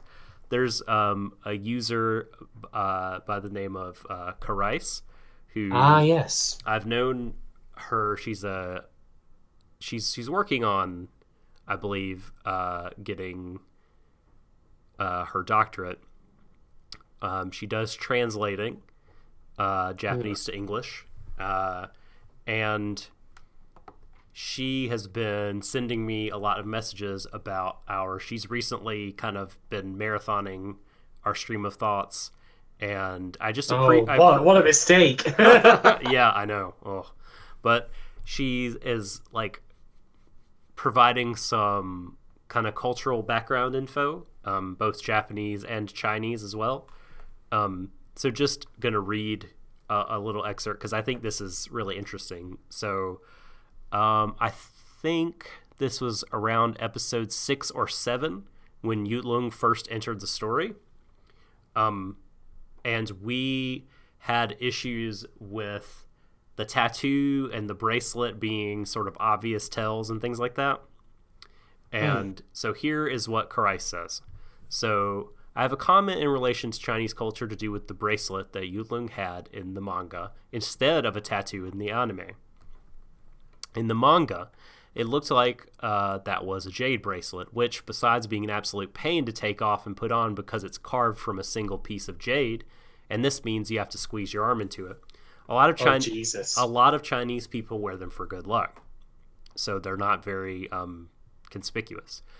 It wouldn't be unusual for him to have one, and although the dragon that Shorter recognized, it would have been a carving into the jade bracelet, and if you've ever seen a jade ornament, you know that the carved pattern is not easy to see unless you've got a good long look at it.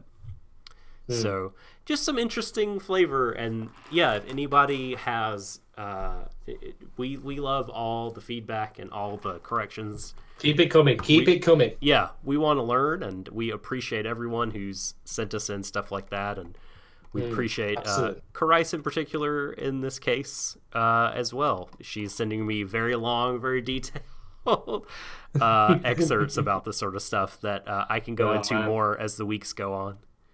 Thank God. I was going to say, thank God for that, because I now realize that, like, imagine me stepping into China, that's wrong. No, it's not. Oh, fuck. Well, but like I say, I'm happy to be educated, though. I'd rather people fill in the gaps in my knowledge or flat out correct where I've been wrong, rather than, me living under ignorance or illusions that I know better when I don't. Yep. It's better for everyone that way. So I'll echo what Doc said. Thank you to everyone who's been helping us out in chat and giving us bits and bobs, on the manga and where things differ, where I think, wait a minute, why'd they just let him out of the the hospital? Oh, that's right, because he knocks out the guy in the match. So that's certainly something. Right. This next talking point I'm going to come up with, this is not me throwing out criticism, more as is an observation I hopefully will have proven wrong. I relayed this to Doc off cast, and I'm going to throw out here now as kind of another thing that I'm taking mild issue with the show with. And maybe this is again a question if there was material in the manga that wasn't translated to the anime. So, first off, show of hands in the audience, who here has seen Violet Evergarden? A few episodes, not the whole thing. A few episodes. Okay. So, a primer for those who haven't seen it, and I apologize if you have, but I'll just keep this brief. I haven't seen any of it. Oh, sorry, Agretz, go ahead. You'll have to catch up one day. Well, Agretzko's spending too much time doing death metal karaoke, so That's obviously right. She doesn't have time for anime. Exactly. So, Violet Evergarden, the comparison I'm making here is not strictly just the fact that they, lead characters are blonde-haired, hyper-competent, warriors and mass killers and all that. That's not even the thing that I'm going with. If you've seen Violet Evergarden, you might know that Violet is particularly fond of a jade amulet that was given to her by her former captain, who is 99% certain to be dead in the series, but he's basically MIA. And of the crux of a lot of the show's conflicts is her dealing with that fact, try to find out if he is dead or not, and then how to come to terms with it, especially someone who's emotionally pressed as she is. Why is this relevant to Banana Fish? Here's the thing. I'm starting to have a mild problem with AJ. And the problem I'm having with him is that Yeah, I know, I'm going into this bit here. The problem I'm having is that we had a reasonably solid start with him in the earlier episodes where he got some character growth and some moments. Like his conflicts about his moments in Japan, the pole vaulting thing. Which is so good. That was great. Which is good. And that's been it. Why is this relevant to the Jade Amulet? I'm basically comparing AJ to the Jade Amulet in terms of how Ash feels about him versus how Violet feels about the Jade Amulet. There's been bits here and there, like this episode, AJ was strong enough to throw a chair out a window, grab a glass and knife or put it to the neck of Yulung and take a hostage and that kind of stuff. So, I guess he's sort of becoming more, and they had their moments together learning about the pumpkins and things like that. But I'm referring more to specific character stuff related to him and his history and how he informs his decisions now. Right. He's really wholesome and pure, which is fine. That's what's needed for the show and what's needed for, the relationship with Ash. But I want a bit more detail on why he is the way he is. What's his moral compass? What's defined him as a person? We had a good start, but that's been it. And that's why I'm making the comparison between him and the amulet, because it feels to me that he occupies the same sort of like, inanimity, in terms of like his, relevance to the show. Like you could replace him, I feel, with a fucking amulet of some sort. Now I have to stress before people start, throwing the Molotov cocktails my way. This, for me, is something I'm going to wait and see what happens with the rest of the show before I start, holding against it. But part of me just wants more, like, background vision. Now, I understand, like, obviously they can't really have had time to do it in certain parts of the show because the show's momentum and pace has been very fast. There have been times, like, where they've not been able to interact with each other, understandably. I'm not expecting, AG to start throwing out soliloquies or inner monologues willy-nilly. That'd be tacky and shit. Let's not do that. But I'm just this show's thinking not tacky. It's tacky in a lovable way. Yeah, no, I feel you. It's like, it's very kitsch at times, and that's great. Like, the thing about the tone of this episode, I should just say, is like, even though it's going alternating between, oh my god, there are literally fucking brain jars, like schlocky horror, and then the very real, like, anger that Ash feels because Shorter's brain is there, a phrase I never thought I'd say. Like, even as goofy as that is, the anger was still genuine and still felt, so it's handling its tone well. But I'm just wishing, like, that we got a bit... I mean, well, Mirror's just thrown that out there, so there you go. That's Can't clearly believe what I that need to be exists! That's clearly what I need to be doing. Oh my god! Although then, because I'm a cantankerous son of a bitch, I would probably also then say, well, why can't we have this integrated a bit more into the show proper? Because I can never be pleased. I'm never happy, as people can probably attest to.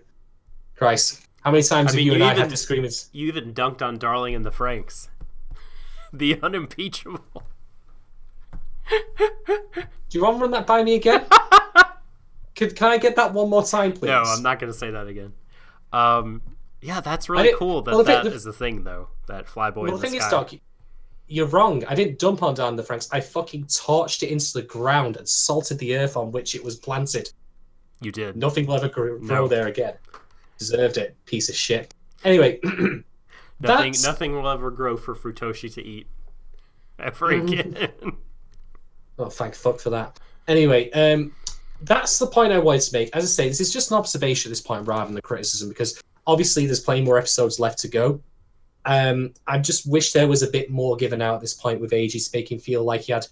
I mean, I'm not expecting him to have the same level of like character drama or development as Ash. That's not... That's not going to be really possible. I mean, Tullibel's very, very right in that they don't have enough time to fit in all the material as they did. My pedantic reaction would be to say, well, the part of the process of adaptation is knowing what you cut and what you... And surely they could strip out some stuff. I mean, to do these two episodes, for example, I would argue you could probably slam them together into one. If you were very efficient about it, you could probably merge these two into one because they broadly serve the same function, which is Ash gets out, like in terms of just what happens, Ash gets out of the asylum. So, anyway, that's just an observation. We'll see how things pan out. My complaint, as always, is that I want more as opposed to what we got as shit, which is to be the better kind of complaint, Mm-hmm. Yeah, no, so. For sure. And yeah, I mean, I think we've been given slices of AG's growth and progression, but like, yeah, but I know what you're saying. I don't really feel like I know him super well. Yes, that's it. I feel like I know Ash quite well, as opposed to AG. And up to this point, AG has been only defined by Ash, whereas Ash is defined by all these other things. And this is basically what I was trying. Yeah, this is basically what I was trying to get at, but Doc just summed up in literally like the time.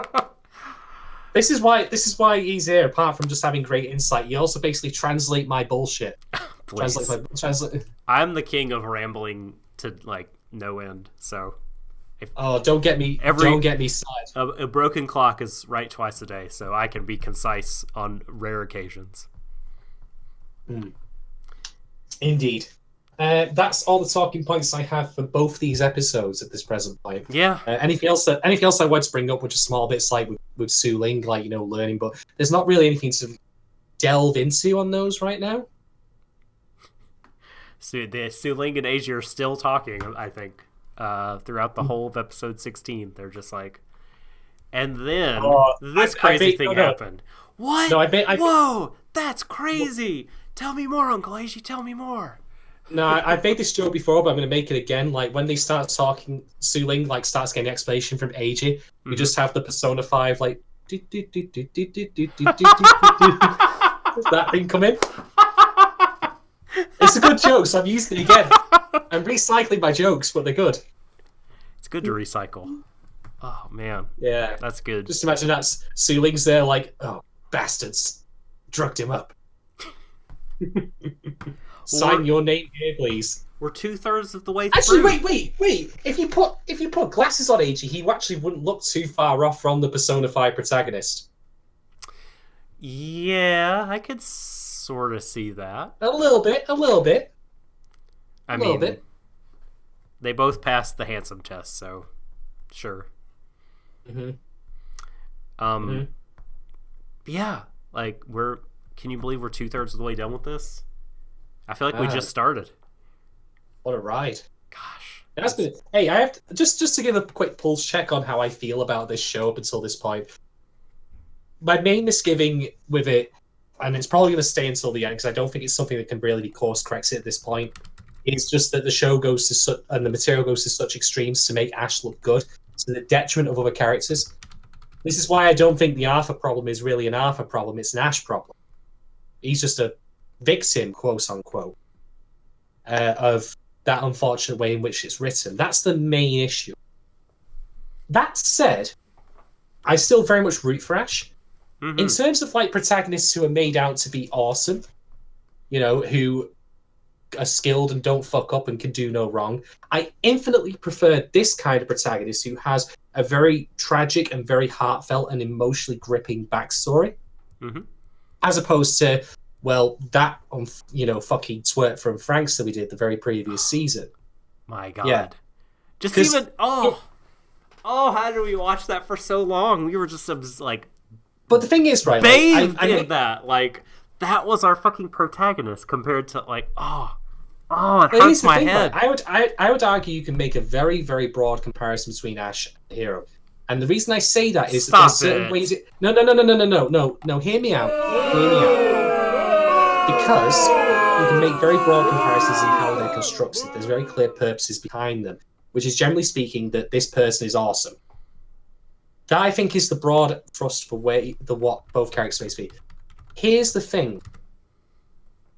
There are differences between the two. Firstly, Ash doesn't drag everyone down. Here's all the people he drags down and makes look bad are the villains. So that kind of negates that a little bit. Secondly, Ash does have a compelling backstory, and he's also, generally speaking, not a dickhead. He's sympathetic and likable, even when the show is going too far in making him out to be awesome at everything that he does.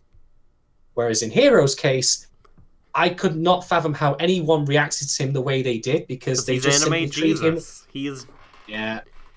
And also Adam somehow. Yeah. All together. I think, man...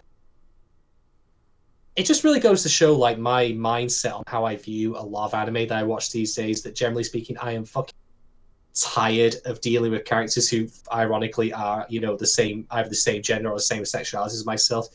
Because I think this speaks to a broad problem I've had with this kind of fiction before, in that I cannot think for the life of me of a show with a lead male character who is cis, who is not written to be a complete fucking bellend. I have problems with anime, I'm sorry to say. Have you seen Princess Mononoke, the film? Yes. I have a problem with that film. Well, if you want to, like, I feel, have your faith restored in the male anime protagonist, that is a good movie to see. Yes, but the problem is that the lead female protagonist, who is also the title character of said film, doesn't really do much. Oh, I don't agree. I'd have to rewatch. We'll save that discussion. Are you familiar with Innuendo Studios? I feel like I should be with a name like that, but sadly no. He did this series a few years ago on what is it called? I think it's like the sort of anthropological history of like Gamergate or something. It's about Jack. But like he's doing now a series called the Alt-Right Playbook, and he's very insightful, a really good video essayist. But like anyway, he did this amazing Princess Mononoke video that I'm gonna throw into the chat as we speak. I've got homework, clearly. I thought it was very insightful, and I love that movie. That's my favorite Miyazaki movie. So I was down for a really meaty analysis video about it. I'm just Googling here. Lady Oboshi is wrong. Lessons Animation Taught Us is what it's called. This is a good video. I'm going to put it in the Discord, and I'm going to put it in the chat because I've talked about it so very much. So there we go. I think we're done. Do we want to rate the episodes? Yes, let's do that. I'm going to give both episodes the same rating because they are functionally, I would argue, part 1 and part 2 of the same full thing. I don't think that there's really much point in rating them differently because they're also just probably the same quality. So for me, I will go with 3 out of 5, lunchtime break nookie, moments in the janitor's closet out of 5. Yeah. Fucking Barbara. Oh my goodness. You know that's not the first time they've done that. Hell, why do you think the air vents are open? Where else can they get some privacy? You just got someone going through one of the offices and the air vents are banging. You're like, what the fuck is that? We got rats again. We got fumigate. Why do you... Actually, maybe that's why they installed the security system to track it so they could check when anyone was fucking in the air vents. Oh my god, I've just completely unraveled it. I figured it. I understand the entire mental institution's design now. It's not designed to keep the inpatients out. It's just designed very badly to stop people from fucking. Oh boy, they got to revisit that design doc. Yeah, they've really ruined it. Yeah, Operation Cock Block is failed miserably. It is a failure. Oh god, that was not an intentional pun, Lulabelle. That was well, I've got nothing. Just so I guess I will give them. Let's see. I'll give these episodes, I can't talk, 3.5 special candy bars out of 5. Nice. Yeah. Nice. Special velvet tongues. All right. Oh my god. All right, so if you want to find me on the internet, I'm at the Subtle Doctor on Twitter.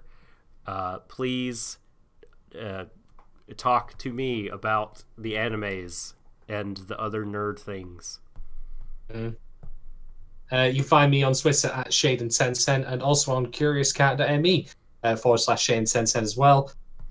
Please feel free to talk to me about anything and everything and something or nothing, whatever it takes you fancy. I'm going to be watching a lot more shows this season, actually, as opposed to the previous one. So you'll be expecting me to do commentary on those as I go along. I'm currently really enjoying Zombieland Saga. I'm really enjoying Thunderbolt Fantasy Season 2, which I think was pretty much just made for me. It's just incredible. You're really enjoying that. I really wish that I could, get the Blu-ray disc of Thunderbolt Fantasy Season 2, grind it into a fine powder, and then just snort it with a credit card. That's the only way I think I could. I need it in my body. It's just so good. Fucking Gridman is. It feels like Trigger's apology. It feels like them saying, "Look, right, we know we fucked up, right? We shat the bed. We're sorry. we're gonna, we're gonna just do something that's completely bullshit free, frills free. Okay, yes, here's your two girls. You could be Camp 1 or Camp 2 if you want. You can be Camp Rika or Camp Akane. Great. You've got the CG, giant robots punching the shit out of each other. The fuck do you want? We'll keep the politics out. Thank God for that. I'm so happy. And JoJo's Part 5 is, well, JoJo's. So we're having a good season. I mean, from what I've seen, there's plenty of other good shows out there that I admittedly have not seen, but I've heard good things about. Like Bell mentioned Run with the Wind, which I know has been quite well received so far. Mm-hmm. So yeah, it is a good season, and I'm glad to be taking more of an active interest in. I need to do a quick announcement. Oh no, I was sorry. I was just going to echo what you said and say it seems very, very strong. I'm still on the down cycle portion of the anime fandom where I'm not really watching too much. But that's okay because stuff is busy and I've got plenty of other things. I guess if you want to if I want to get everyone mad at me, I could be like, I'm watching anime Castlevania Season 2. And that's a really bad Adam Sandler voice that just came from the pits of hell through me. No, Adam Sandler's voice is great. Adam Sandler's voice is so bad it can only be better when you try to imitate him. But yeah, that was I'm mostly the way through that, and it's some good vampire killing fun. It's not anything special. I don't even think it's as good as the first season, but it's enjoyable. It's cool. I need to get back on Agretsuko. Comes to think of it, I started watching that. Which, can I just say, between that and Zombieland Saga, I've decided, and Thunderbolt Fantasy, funnily enough, I think that generally speaking, there needs to be more metal in anime. There needs to be more metal. Because I'm starting to think that maybe there's a correlation between the quantity of metal in an anime show and its quality. Now, bear in mind, correlation is not causation. So, put that caveat in. Can I interest you in Detroit Metal City? A comedy anime about a metal band. When you said that, I originally thought that you were going to tell me it was a 1980s direct-to-VHS piece of shit that was 30 minutes long and was probably, in that piss yellow filter from Downey Dog or something. It's good. It's a 2007 show that is actually good. So is it basically anime? Is it anime? This is Spinal Tap. That's a good question because I haven't seen This is Spinal Tap, nor have I seen much of Detroit Metal City. I just know it's beloved and a comedy about metal. So fair. The main thing I've been enjoying watching is a giant panda fighting against a masked man who his only weapon, his chief weapon, is PowerPoint presentations, and he, in his fight against said giant panda. This is DDT, by the way, Dramatic Dream Team, Japanese wrestling. In their October big show, Peter Pan, they had a guy called Super Sasadango Machine. A Sasadango, by the way, is a Japanese dessert. So Dessert Machine fighting against Andres, a giant panda. Sasadango is the inheritor of his parents ran like a machine factory, and so he used it to build his own robot giant panda, which came to the ring and fought the real giant panda. And he also somehow used a machine to slow down time, and you hear inner monologues of the panda. It's great. It's such good shit. I can't even express how much I loved it. That sounds crazy enough to be brilliant. It was brilliant. It was absolutely brilliant. I wish I had the images on hand to put in the chat, but anyway. I have a quick announcement to make, by the way. Oh, go for it. Regressively, there is not going to be a Halloween special this year. I've not had time or much of the motivation to get around to actually watching the shows in question to then record for it, I'm afraid. I'm sorry. But that being said, we'll try and come up with something on Halloween. I might do some stream very briefly for it. We'll bring back our favorite, Insects Overlord at some point. He's not gone entirely. If people want to see more of him, then there will be more. That being said, we still have plans for our Christmas special, which we need to actually get to work on fairly shortly. You recall that days, don't you? Oh yeah, A very Macross Christmas. Macross Delta, the podcast. It will be happening. Oh, are we? Is that what we're doing? That's what we discussed. I forgot we were doing that. Oh, shit. I've got to get on this. I've got to... I'm still staggered that you haven't watched all of Delta despite your professed love for Macross. Profess nothing. It's true love, deep in the heart. Okay? I've sat through Macross 0. That's how much I love Macross. I watched Macross 2. You absolute fucking lunatic. That's how much I love Macross. I watched Macross 2. Well, it wasn't number 2, wasn't it? It was not good. Number it was 2. not... It wasn't bad, because, you know, Ishtar is nice, and the music is good, but it wasn't good. They made a cool PSP game based on it. But look, Macross 0, garbage. Utter... Zero the only good thing to come from it was that one episode in Frontier that was a parody of it, where they shot the movie on the island. Because that was straight rip of the story of Macross 0. That was the film. The weird bird people and the underwater scene, all that shit. I enjoyed that episode of Frontier, but Macross 0, you can go to hell. You could get thrown in the trash bin with the cop and Professor Dawson. Okay? Yeah, we'll do the Delta thing. We'll get it done. Yeah. I have been, like I said, low anime consumption, so this might jumpstart me for next year. For sure. I mean, there's so much I want to talk about Delta, like the fact that it basically has one of the Reapers in from from fucking Mass Effect. Oh no. Oh, it does. It does. I'm going to start spoiling, actually, so I better shut my stupid mouth. Anyway, ladies, gentlemen, thank you all so much, as always, for joining us. Sorry for the scheduling conflicts. We're trying to try and keep a more consistent schedule, but also, if it happens, we may end up falling slightly behind. The stars kind of align with this one with the way these 2 episodes played out, so that's pretty helpful, all told. Yeah. But anyway, you know where to find us, of course. You can also email us at warudeshow@gmail.com.